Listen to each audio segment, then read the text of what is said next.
To this day, I will say this. I didn't generate it. I didn't make it. I hauled it from there and put it over there. I was a transporter, no more, no less. Those are the words of Russell Bliss, the man at the center of one of the worst environmental disasters in US history. In 1972, Bliss had been contracted to spray the dust roads of Times Beach, a small sleepy town in eastern Missouri. Spraying the roads with oil, or stuff that looked like oil, was a cheaper way of stopping the dust from rising than paving the roads. However, unbeknownst to the people of Times Beach, there wasn't just oil being sprayed on the roads. Dioxin, an offshoot of the production of Agent Orange, now littered this town's streets, and it would take birds dropping from rafters, 62 dead horses, and children contaminated with chloracne before action would be taken. This is the story of the Times Beach disaster.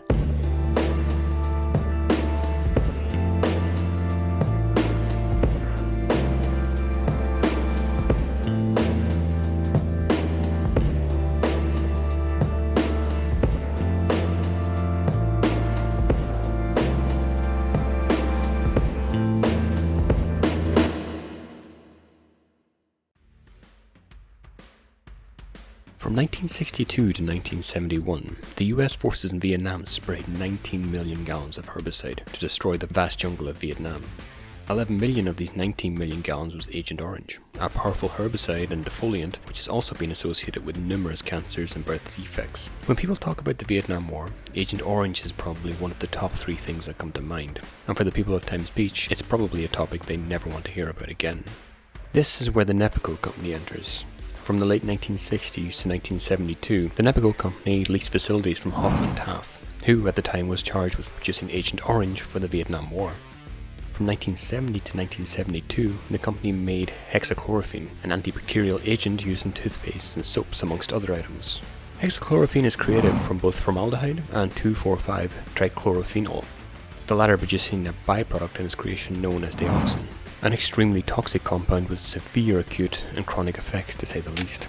This production now led to there existing at the facility almost 20,000 gallons of dioxin that needed to be removed and probably disposed of or incinerated. But of course this didn't happen. But why not? How did a company that is seemingly the means to dispose of dioxin properly suddenly now have it spread all over the town of Times Beach and multiple other places across the state of Missouri? On President Truman's desk, there was a sign that read, "The buck stops here," meaning that whatever happened as a result of his administration, he was ultimately responsible. Sadly, this wasn't a slogan that multiple companies in this disaster clung to very strongly. Like any company, Nepico was constantly looking for ways to save money. The safest or best method of disposing of dioxin at the time was incineration. However, this was extremely expensive.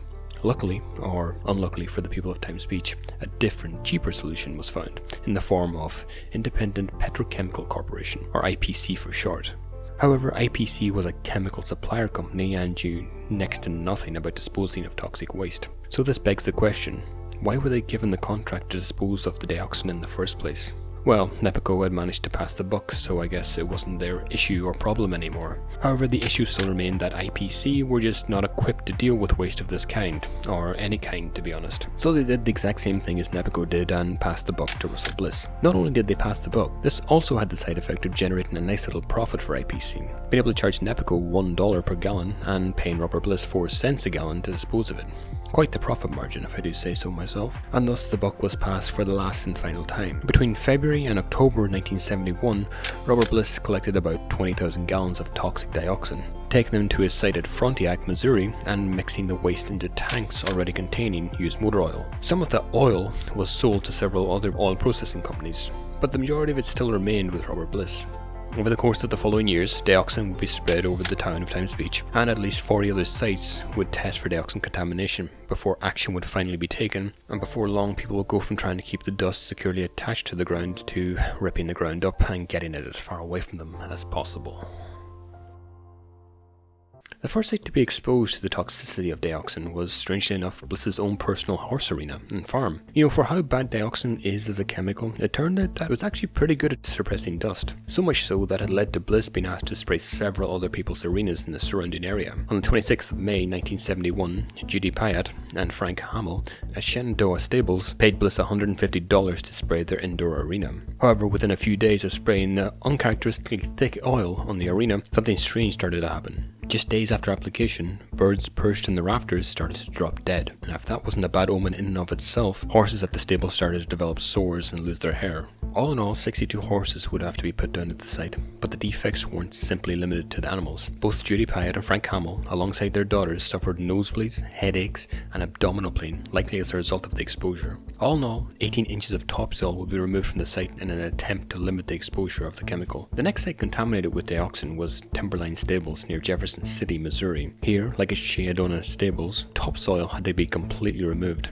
However, this wasn't before 12 horses died, and the children exposed to the area sprayed were diagnosed with chloracne, a skin condition commonly associated with acute exposure to dioxin. The last but probably the worst of all coverage was on the streets of Times Beach itself. The council of the time paying Bliss to spray the streets of Times Beach between the period of 1971 and 1976. The council preferred paying Bliss at the time, as paving the roads proved too expensive for the struggling council.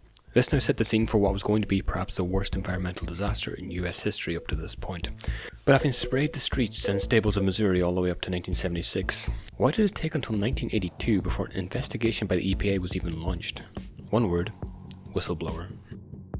Now, to be fair to the CDC, they responded immediately after the initial spraying of Shenandoah Stables in 1971, testing both the soil and taking blood samples. However, it wasn't until 1974 when the CDC found that the soil at Shenandoah Farms contained over 30 parts per million of dioxin, well over the safe limit of 1 part per billion, that they started looking for further areas that could be contaminated with dioxin. Discovering a further 5,000 gallons at the old Nepico facility, the company, having gone out of business in 1972, left behind a dioxin with a concentration of 430 parts per million. In 1975, in a confidential report to the EPA, the CDC recommended the removal of soil from several of the properties that indicated being contaminated with dioxin. However, it wasn't until 1979, almost a decade after the initial incident, that the EPA got involved. A former employee of Nepico had tipped them off about a burial of toxic waste on a farm. A total of 90 drums were recovered, with concentrations as high as 2,000 parts per million of dioxin. In investigating the farms of those sprayed by Bliss's oil in 1982, the EPA found that many of the areas still had levels of dioxin much in excess of the safe limit, and recommended that the areas be closed immediately in order to deal with the contamination. However, in an interesting decision, this cleanup operation was delayed by the EPA. The assistant administrator at the time favoured getting more soil samples over removing the contaminated soil. However, the real scandal lay with the release of a leaked document describing the extent of contamination all across Missouri, one of the biggest locations being Times Beach itself. The Environmental Defense Fund, the publishers of the leaked document, also suggested that the EPA standards for the cleanup had also slipped, suggesting that a cleanup of dioxin was only necessary at levels of 0.1 parts per million, when the CDC recommends that the safe levels shouldn't exceed 1 part per billion. However, the worst part of this disaster was still to come. At this point, a cleanup without having to completely abandon the town was possible, but as the old saying goes, it doesn't rain, but it pours.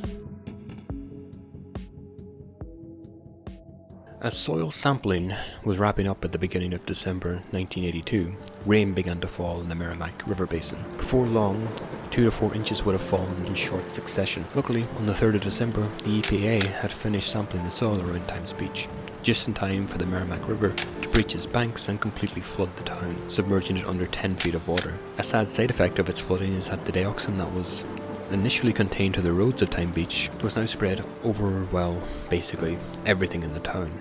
When the time came, however, to return to the town, the EPA had found that the levels of dioxin in the town's roads was 0.3 parts per million, way above what was acceptable. This meant that returning to the town was basically impossible. By the 7th of January, the following year, a federal buyout program had begun, and by the 23rd of February 1983, the federal government had announced that $33 million would be put aside to buy out all the home and business owners in the town. By 1985, this had been largely completed, but the work of clearing the damage caused by the dioxin, alongside destroying the contaminated soil and structures remaining on the land, still remained. As Times Beach had been abandoned by this point, it was chosen as the best possible location for the incinerator that would be needed to dispose of the dioxin, it itself being constructed in 1995, and in the end burning over 250,000 tons of contaminated material from across the state of Missouri. as Times Beach wasn't the only contaminated area in the entire state. Incineration was completed in 1997, thus ending the cleanup of Times Beach and that of dioxin at a cost of $200 million. Today, Times Beach now sits on the site of a national park on Route 66. The only memory of the town that was is the Bridgehead Inn, one of the only buildings that remain from before the town was abandoned. By 2012, another set of soil samples was gathered from the park, and results confirmed that the area posed no significant health risk any longer, and thus this completed what was one of the worst environmental disasters in US history. My thoughts go out to the people that had to abandon everything they knew and everything they had through no fault of their own. I had 8 brothers and 1 sister, and what we had as children growing up was bruises, scratches, a few stitches, maybe a broken arm. Nothing like my family. Every member of my family was ill with something different. So you have to believe that it's because of the exposure to the chemicals. I felt that there was nothing wrong with the oil. I didn't even think about anything being wrong with the oil.